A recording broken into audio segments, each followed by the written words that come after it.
Il avait l'habitude de donner du fil à retordre aux journalistes. Au fil de son parcours aux mille et une trajectoires, Bernard Tapie a connu plusieurs déboires qu'il se refusait d'évoquer en détail dans les médias. Au point où Gérard Leclerc, présent sur le plateau de l'heure des pros dans la matinée de ce lundi 4 octobre, a, lui aussi, attisé la colère de l'ex-député. Les faits remontent au mois de septembre 1993, au début de l'affaire OMVA.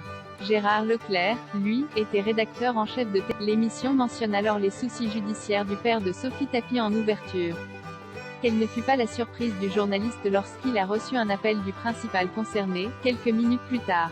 Dis donc, bonhomme, c'est quoi ces conneries, aurait ainsi vociféré Bernard Tapie au bout de la ligne. À ce jour, Gérard Leclerc ne sait toujours pas comment ce dernier a eu accès à sa ligne téléphonique. Il n'était pas menaçant, se souvient-il. Si le septuagénaire a tout mis en bloc, le journaliste s'est vite aperçu que Bernard Tapie ne souhaitait simplement pas voir son image écornée. On ne faisait simplement ce que toute la presse révélait ce jour-là, poursuit Gérard Leclerc. Mais derrière ce tempérament volcanique, celui qui a rendu son dernier souffle ce dimanche 3 octobre savait laisser l'eau couler sous les ponts. Bernard Tapie, jamais rancunier avec les journalistes, est-ce qu'il était rancunier envers les journalistes, a ainsi demandé Elisabeth Lévy, toujours dans l'heure des pros.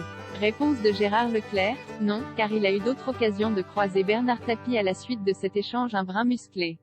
Jacques Séguéla, de son côté, s'est souvenu que, pour le défunt, la vie était un match de boxe, une personnalité explosive dont les personnalités et le public ne peuvent que se souvenir.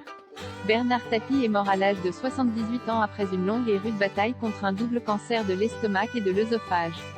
Lutte qu'il a menée avec persévérance, bien que poursuivi par ses démêlés avec la justice.